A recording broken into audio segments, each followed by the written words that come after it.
All right, and now we're on YouTube too. So, welcome to the Beat Cops Guide. My name is David Haynes. That's Bull Garlington over there at his house, Hey, how are you? in his palatial estate. I was trying to get this thing started in the greater Chicago. Food depository. Well, I just got an extreme alert, effective immediately. Chicago lakefront adjacent parks and beaches, 606 Trail, are closed to the public until further notice. So, if you're out there, please stay away from the beaches, the lakefront, and everything else. Yeah, I guess yesterday it was such a nice day here that there was a lot of people swarming to the parks and the lakefronts just to get out of the house. I totally understand why they want to, because it was a beautiful day. Right. But just, fucking be smart. How hard is it to Well, be smart? But you know what? I mean, I have to say, I thought the messaging was a little bit muddled because we're talking about social distancing, and people are saying to themselves, well, as long as I don't get within 6 feet of other people and I'm not gathering in groups, then go out in public. But what happens is when everybody thinks that, then there's no way you can avoid getting, when you're walking along the lakefront, you're walking within 6 feet of people. It's just, it really, but it's one of the problems. We are social animals, and it's going to be rough for people to abide by these rules. Some of us are antisocial animals. Okay, but wait, before we go any further. Okay. All right. Happy birthday, Dave Haynes. Thank you. Hey, the alderman called me and said happy birthday too. And you want to see what he sent me? Really? Yes. Hold on. I don't know if you can see it. Yeah. I don't know if you'll be able. Can wait. You do that? Can I share my screen? Your screen? I can't remember how to do that. Hi to everybody on Facebook in the watch party. Please ask questions, and Dave and I will answer them to the best of our knowledge. But this is only like a 10 or 15 minute. All right. Well, this is today, but yeah. This is going to be on the. You'll be able to see it on Facebook, but not on your computer. So the alderman sent me this.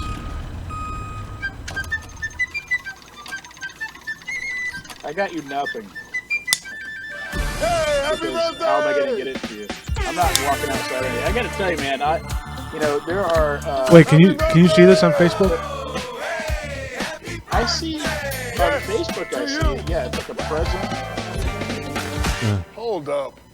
Who? And some dude just popped out of it. That's who. Is that Terry Crews? I can't tell. Shaq? It's Shaq. It's Shaq. Yeah. That's awesome. Happy birthday! I met him one time when he was still playing basketball for the Magic. I was working at Nickelodeon in Orlando, and he was doing these red couch tour things. He's really, it's no joke about how tall he is. Yeah. It's freaky. When you see people standing next to him, you think that something happened to your camera. And you know what's funny is it's weird that your birthday is right after my son's birthday. When's your son's birthday? Right before my birthday? Yesterday. Yeah. Oh. Okay. But we're celebrating today. Happy birthday, Connor. How are you celebrating? I'm cooking steak, and I got him a present. Oh, that's nice. We are not doing presents this year because both me and my wife, our birthdays are this week. So I all I asked was that we sit down and watch a movie today. So I think we're gonna watch Frozen 2, which Disney released early on Disney Plus. So. Oh, the lesbian version. What? It's got the a lot of churches in the South are upset because apparently there's actual girl on girl romance in this. I don't remember seeing that when I saw it originally. All right, listen, man. I got to talk to you about the stuff your wife watches on TV. All right, because apparently your wife. By the way, your head is disappearing into the background. It's weird. It's smaller. Anyway, so your wife and my wife share a common TV interest, and that is that they watch Outlander. Oh yeah. All right. In a very devoted way, and if you've never watched Outlander, all right, it's basically if the cover of a romance novel became a really well photographed TV series. That's Outlander. Yeah. With a Scottish accent. And so she's rewatching it from the beginning, and because she's at home now, and because it's I don't get to choose anything ever, I'm also watching Outlander, and I was watching the first scene, and there's been some sex scenes up till now, okay? And they're like, whatever, they're HBO level, they're no big deal, whatever, okay? But the first episode of season 2 last night, it was porn, all right? It was flat out. There was, I mean, okay, yeah, you didn't act, like legally, it's not, all right? But it's definitely softcore. And Yeah. I'm like, how does this get by? And holy crap, this woman who plays Claire spends more time on this TV show with her shirt off than I bet she does like at home in the shower. I mean, she's never clothed. You know, it's funny. I've But seen a there- few episodes, but I've only seen one where there's like, you know, sex, and even that was Yeah. not very It's- graphic. Look, in the episode I'm talking about, there's a scene where they're already halfway through their sex session, and she's on top of him, or maybe they're starting. I don't know how sex works, but and she clearly is reaching down to guide him. All right, Yeah. you know what I mean? Yeah. That's not softcore. That's somewhere between. I don't know. So You- I'm a you little don't know how concerned we're- about her. you- And you're- my wife's like, "Oh, you can skip it." Yeah, I know. I always when we watch, like I said, I haven't watched Outlander that much. That's Annie does that, but whenever we watch something that is like that, and we're watching it together, I always turn and go, "Hey, what would you say if you walked into a room and I was watching this scene on TV? You would think I was watching porn, right? I mean, there was another show. Well, Sex Education. My internet connection's unstable. Hopefully it'll. That's all right. But the Sex Education, I couldn't get past the first 5 minutes because I was like, if somebody sees me watching this, they're going to think I'm watching porn. It's just really dirty. And Yeah, not just porn, but like teen porn. right. So Sex Education, first of all, a brilliant TV show, brilliantly written, brilliantly acted, but it is true to its name. You learn things. I didn't want to know them. right, Chris froze for a second there, but you're all right. You keep jumping. All right, how many Zoom parties have you been to so far? Well, we've done some quarantine. family meetings, but that's about it. So what else is going on? What else was I going to tell you? I'm doing the review tomorrow still, and I'm kind of like all the places that I'm reviewing. I got 3 places are all like close to my house, and I'm just going to say, listen, I know people complain that I do more north side than south side, but this week I'm staying close to home. Next week maybe I'll go to somewhere. I think next week you should do a curbside pickup review, and you should review the curb. That's not a bad idea. This week was supposed to be. I had actually this week planned out pretty far in advance because it's the start of the baseball season, and so the restaurants I was going to do were in Wrigleyville, and I was going to do one in Wrigleyville, one in Today's opening day, isn't it? no, well maybe, but the 31st really is opening day in Chicago, I guess. But the I mean, they have to rewrite the name of the song now. what song? What the hell? Take me out to the ball game. They have to rewrite the whole song. Now it's like Take me out to the ball into game the on Zoom. ball game. Let me watch from the couch. I've got some crackers and Applejack. Don't open the door. Nobody come in. Jesus Christ! That's how it goes. Well, but so I was going to do a place in Wrigleyville and a place in right by Sox Park, and can't do that. So, but I'm doing places that are doing pickup. Last week I did one on the north side, one downtown, and one on the south side. and this week they're all in 16. We went to Chicken Inn last night. Review McDonald's. Yeah, we went and The Chicken Inn, man. Yeah. My wife hates it. I love it so much. She won't even let me order from there.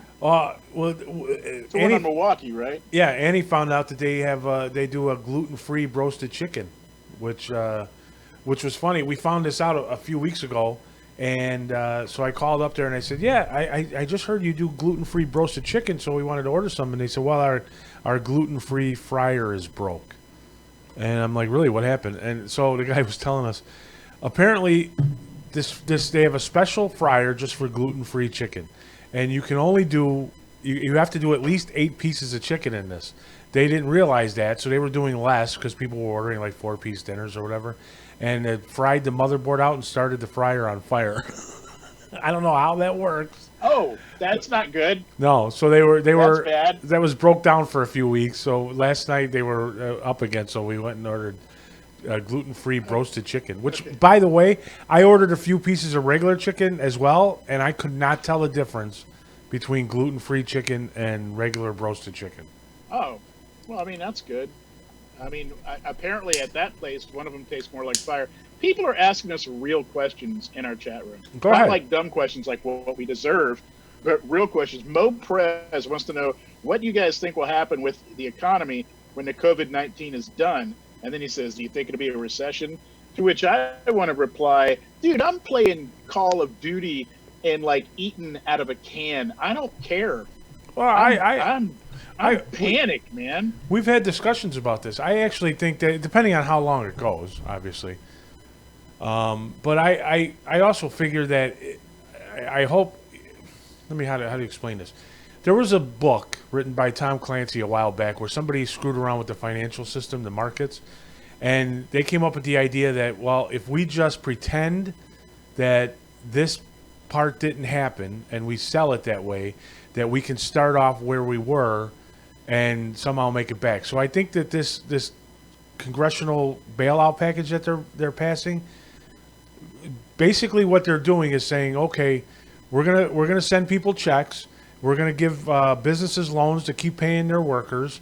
And the idea is that if nobody loses, that they'll be okay with nobody gaining. So let me put it this way. Like if you don't have to pay your rent this week and you can spend that money on food, but you're not making any extra money to put in savings.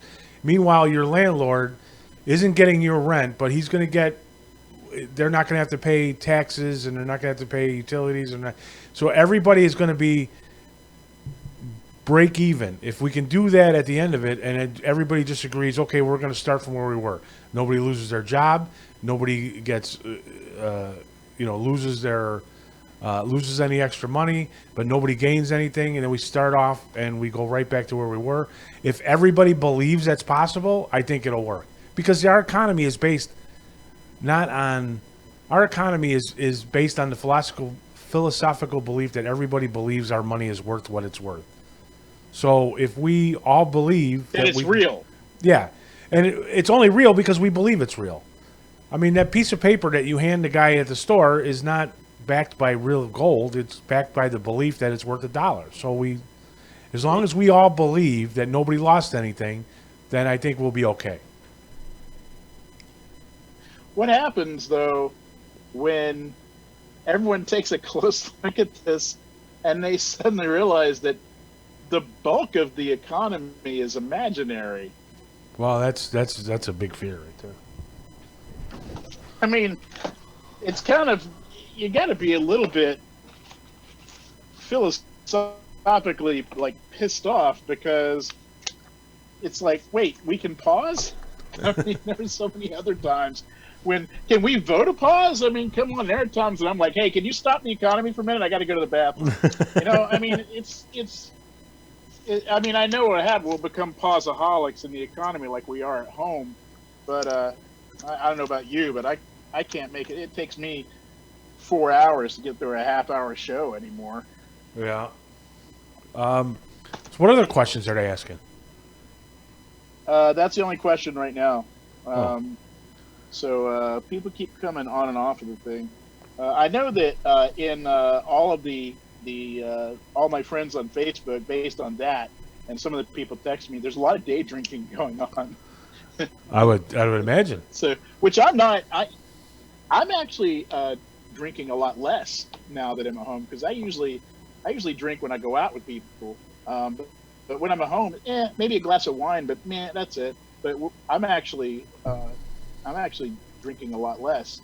Well, I don't drink, and I'm surprised my wife isn't drinking anymore. But it's funny in historical terms. Back in the and now I also noticed I touch my face when we're looking at the video and stuff, and I'm like, I gotta stop doing that. But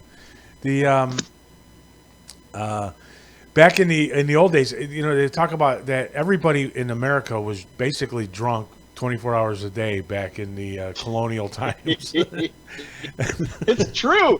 It's so true. We actually drink a lot less. Those people consumed is insane. Right.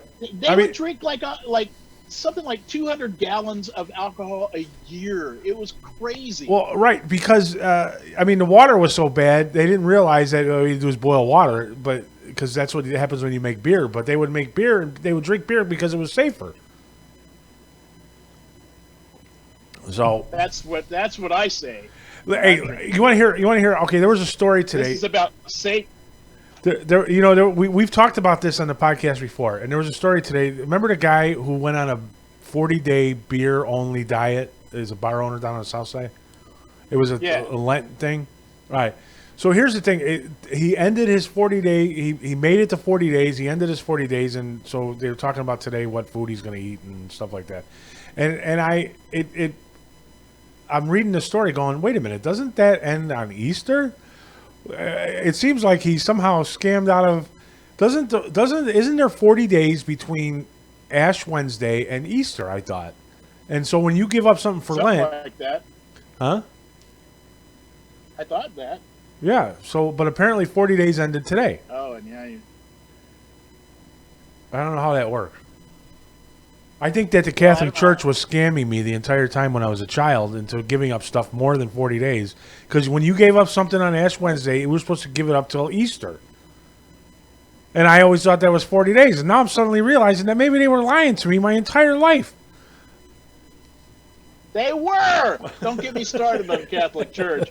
Look, do you know why we have what's the Friday where you don't eat meat? What's that called? Friday, don't eat meat. Fish Friday? I don't know. Good Friday is... The reason that they have that... There you go. We have that. We're in Chicago eating fish and peppers and eggs because back in the day when they started that, the Pope's brother was a fisherman. He had a huge fishing business. So by declaring that, his profits went way up. And what do you think happens when you don't eat something for 40 days? When you give up wine or something like that for 40 days? It makes the cost either go up or go down. And I'm not sure. I don't know how money works. But that's the reason they do stuff like that. Please, come on. It's economics. That's all. I don't know. You know what I forgot to say, too? That birthday video I played earlier, Alderman Nick Sposato sent that to me. Isn't that nice? Alderman? He's your alderman, not mine. Yeah, but. yeah. He is my alderman. We should. When does he start, though? What do you mean? Didn't we just vote him in? No, Sposato's been there forever. Oh, yeah. We should say happy birthday to Miguel Montgomery, who's listening in right now, also known as Michael D. Flowers. He has the same birthday as you. So why? Well, actually, I think his birthday was yesterday. Why is his name Michael Flowers and Miguel Montgomery? Is he in the mob or something? I don't know. He's two people. He's undercover on Facebook. I'm not sure how that works. I just outed him. Oh, sorry. Sorry, dude. I have fix it either. It's out there now. I have some friends that everybody knows. I have some friends that spell their names backwards on Facebook. They're mostly police officers, but I never understood that for a while.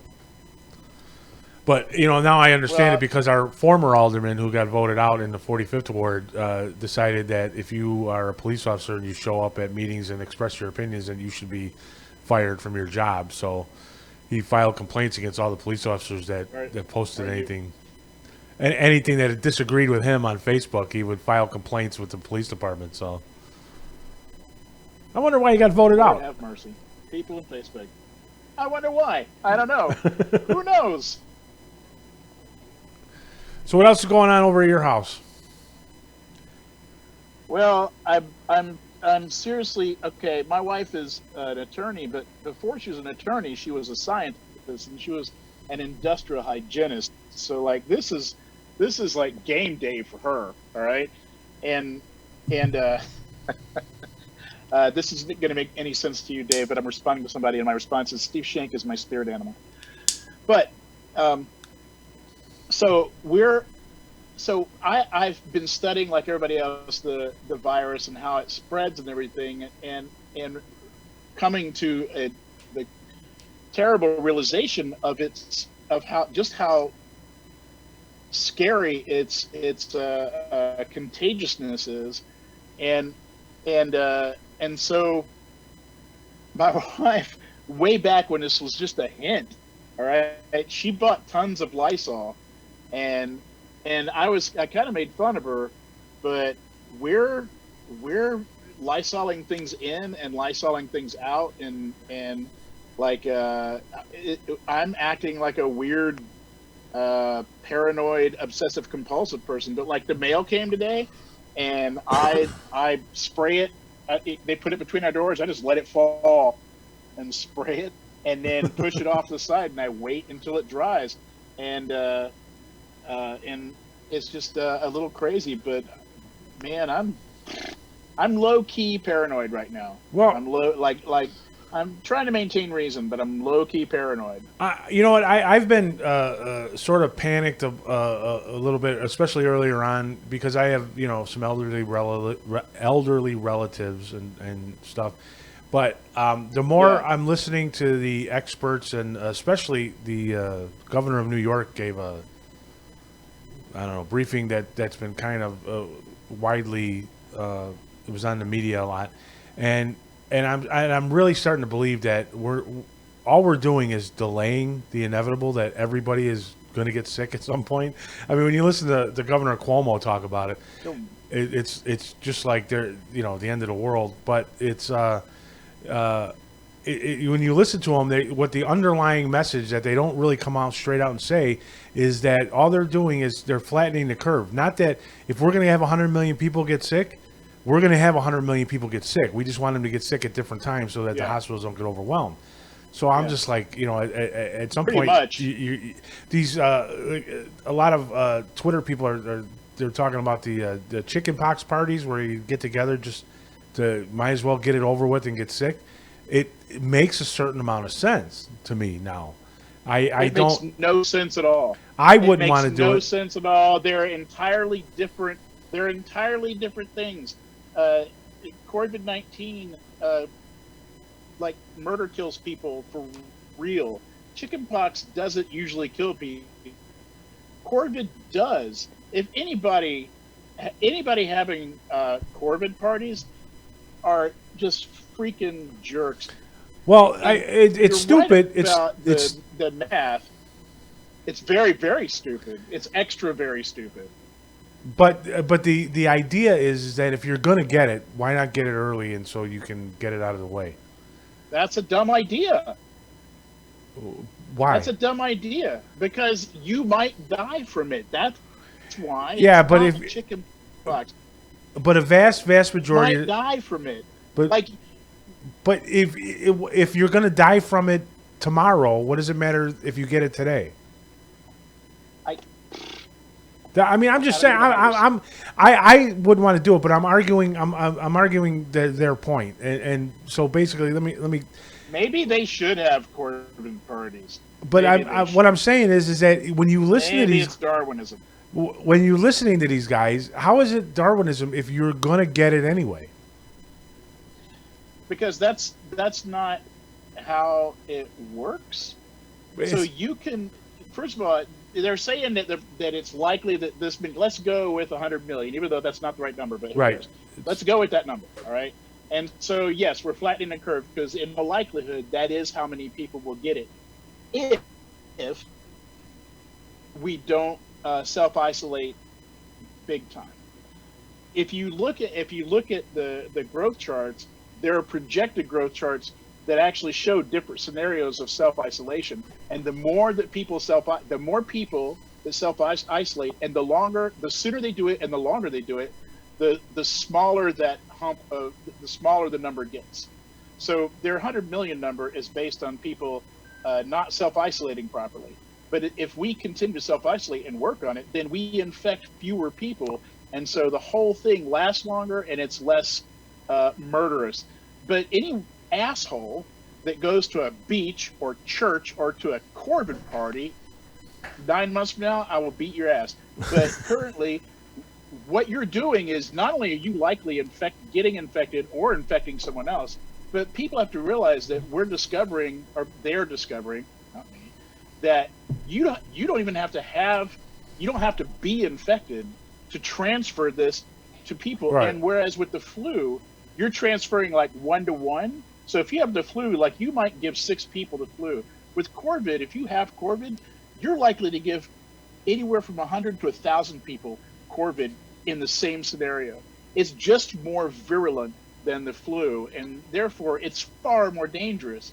So sure, only 1% of people are dying, but if 100 million people get it, 1% is a lot. Yeah. And it includes you. So don't do that. Stay the fuck home, you morons. Right, but my point is that when you listen to these people, it doesn't sound like what they're saying is that if we self-isolate and stay home, that less people will get the COVID-19. What it sounds like they're saying is that the definitely saying that. Okay, but what if you listen to what I've been listening to, it seems like the underlying message that they're giving is not that less people are going to get it, but that the same amount of people are going to get it over a longer period of time, so that we won't overwhelm the hospitals. That's what Governor Cuomo said. It's true and it's not true. So in each scenario, all right, in each scenario, various numbers of people get it. The more we self-isolate it, the fewer that is, all right? It doesn't mean that it's definitely going to happen to this many people. That's not how it works.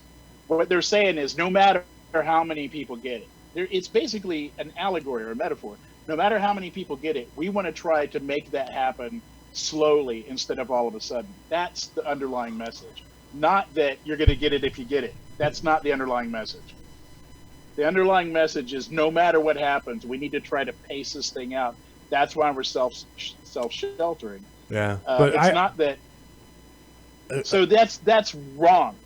And another thing, it's a wrong understanding. And another thing, though, and this sort of leads into how long does this last? Because I mean, we are in Chicago.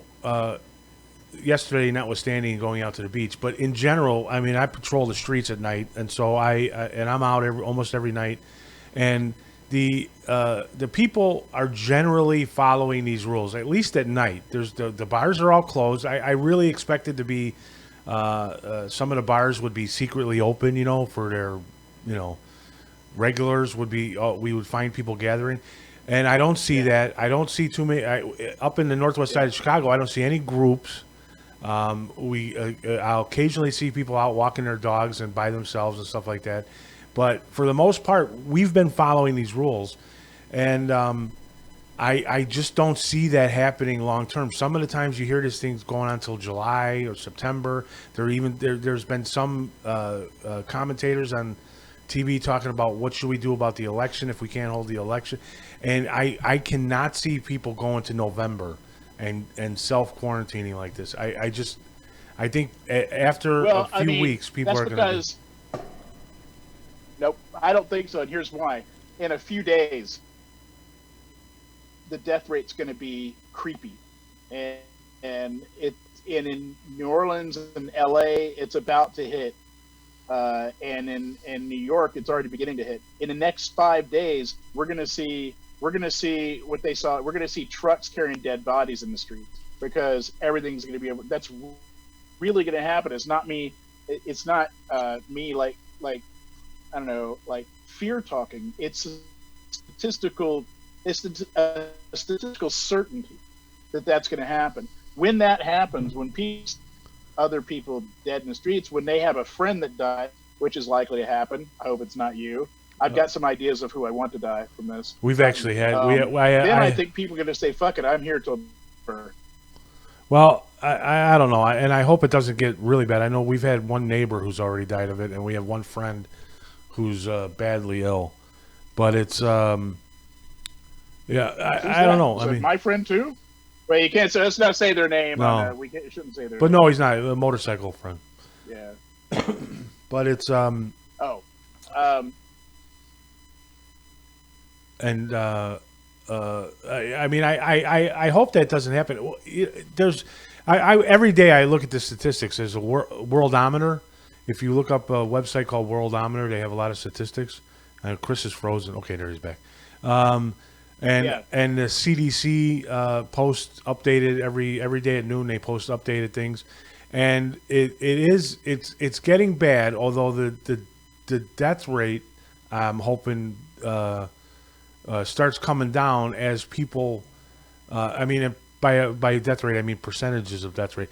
The one problem that I've noticed when I look at all these statistics is nobody's recovering, according to the numbers that the CDC is putting out, which is I don't know whether to be freaked out by or to wonder if at what point do you recover from this, because in America right now we have as of today we had a little over 1,000 people have died of it and 300 people have recovered from it, and we have somewhere in the neighborhood of 50,000 people who are sick with it. And so my question is that shouldn't those people be recovering? Is it that the doctors are not willing to say that they recovered until they meet certain criteria? Nobody's explained that on the news. What is it to recover? Is it that the symptoms go away? Do you have to get tested again? What is it exactly? Because in every other country, there are far more people that are recovering from it than are dying from it. But in America, the numbers show that 75% of the people are dying from it, which is not right. 75% of the people. It's not saying that. Right now it is. As of today, it was. 75%? No, that's not what it's saying. 75% of the people who have had an outcome of this, according to the numbers, which is not true, and I know that's not true. But I mean, what I'm saying is 100,000 people. 100,000 people are infected, and just over 1,000 have died. That's not 75%.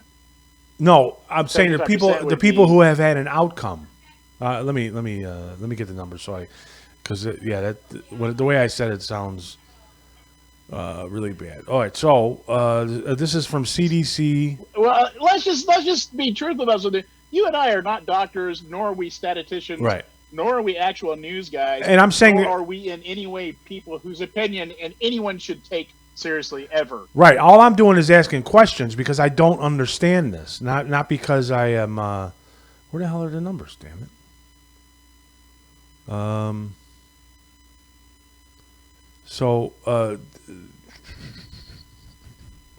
Sorry. They had a list of them. All right.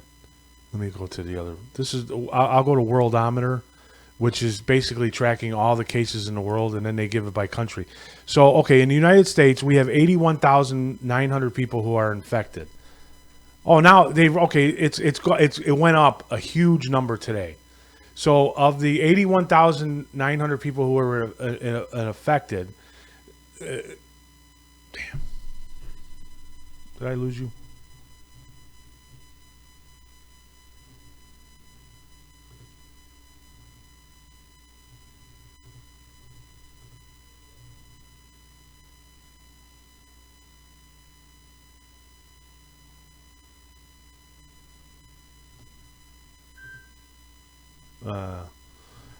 All right, I think I lost Chris.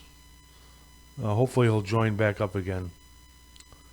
The Zoom went out. I don't know why. But it looks like we are still... It looks like we're still broadcasting. So, anyway. All right, so the question that I had was, and if Chris joins in, we'll do it, is the 81,900 people... they list the outcomes, and so the outcomes are: we had 1,177 people die, 1,864 have recovered. So now that went up from 300 yesterday.